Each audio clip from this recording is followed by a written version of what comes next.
मेरा सभी किसान भाइयों को राधे राधे।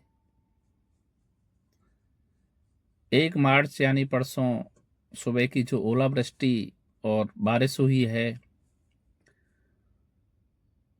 उससे मेरे अन्नदाता को बहुत नुकसान हुआ है। मैं भी किसान परिवार से हूं और मथुरा जनपद के ग्राम अहमदपुर, जो बाजना के पास में है, वहां का निवासी हूं। और किसान का बहुत नुकसान हुआ है फसलों का। मेरे किसान भाई बैंक से पैसा लेके, ब्याज पर पैसा लेके अपना जीवन यापन कर रहे हैं, फसल में लगाते हैं फसल उगाने के लिए। उसके बाद में प्रकृति की मारें होती हैं, जिससे जब फसल पक जाती है उस समय पे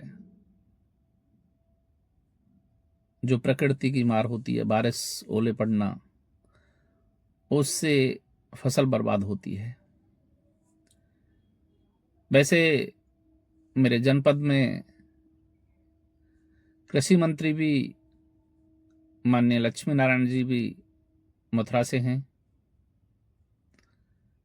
विधायक ब्रह्मांड क्षेत्र के माननीय बड़े भाई राजेश चौधरी, एमएलसी विधायक बड़े भाई योगेश नौवाड़ जी, और जितने भी विधायक हैं मेरे मथुरा डिस्ट्रिक्ट में, सारे ही बीजेपी के हैं आज की डेट में। उसके अलावा आसपास के जो जनपद हैं वहां पे भी काफी क्षति हुई है। मैं अनुरोध करूंगा माननीय विधायक जी से, मंत्री जी से, कि किसानों को उचित मुआवजा मिले। और किसानों की बात तो सब करते हैं, पर जमीनी स्तर पर नहीं हो रहा है, कुछ भी होता दिखाई नहीं दे रहा है।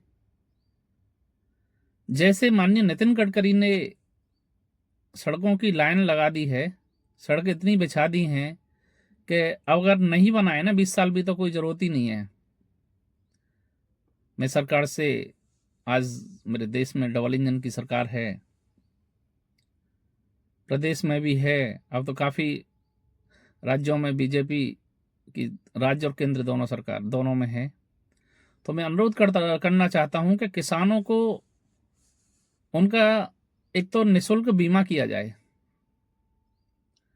जो भी किसान हैं सबकी फसलों का बीमा हो, जिससे इस तरीके की कोई भी आपदा आती है, प्राकृतिक आपदा, तो उनको मुआवजा मिले। और अभी तक किसान ही ऐसा है जो अपनी फसल काट करके, जो भी गेहूं, जौ, बाजरा, सरसों, धान जो मंडी में लेके जाता है, मैंने आज तक कोई ऐसा नहीं देखा बेचने वाला कि जो खरीदने वाले की तरफ देखता हो और खरीदने वाले की रेट पर देता हो। अगर हम 1 रुपए की माचिस भी बाजार से खरीदते हैं तो उसका रेट तय जो बनाने वाला है वो करता है। और भाई हम तो अन्नदाता हैं, सारे देश को ही नहीं विदेश में भी अन्न जाता है भारत से। शास्त्री जी जब प्रधानमंत्री थे तो उस समय हमारे देश में अनाज की तंगी आई थी, तो उन्होंने बोला था, शास्त्री जी ने, कि मेरा भारतवासी एक दिन का अगर उपवास रख ले तो हमारे को बाहर से अनाज मंगाने की जरूरत नहीं पड़ेगी। और आज की डेट में तो मेरे देश में इतना अनाज हो रहा है कि हम विदेश को भी दे सकते हैं। पर मेरे किसान भाई बहुत परेशान हैं, जो डीजल लेकर के धान की फसल पकानी हो रही है, पड़ रही है। मेरे यहाँ पे इतना जल होते हुए, प्राकृतिक इतना जल होते हुए किसानों के लिए पानी नहीं पहुंच रहा है। किसान को जल पहुंचना चाहिए। सालों हो जाती हैं और जो छोटे बम्बे हैं उनमें पानी नहीं पहुंच पाता। मेरा सभी से अनुरोध है, ये आवाज उठाएं। जो भी मेरी वीडियो को देखें कमेंट जरूर करें। और मेरे किसान भाई मजबूत होना चाहिए। अगर मैं भारतवर्ष में बात करूं तो 62.3% किसान हैं और आज की डेट में जितनी हालत खस्ता किसान की है वो किसी की भी नहीं है। अगर किसान 5 लाख रुपए अगर बैंक से कर्जा ले ले तो उस खेती में से 5 लाख रुपए चुका नहीं सकता। मैं लिख के दे रहा हूं इस बात को। अगर किसान का बेटा कहीं बाहर नौकरी नहीं करे तो दोनों समय सब्जी से रोटी नहीं खा सकता। ये स्थिति है किसान की।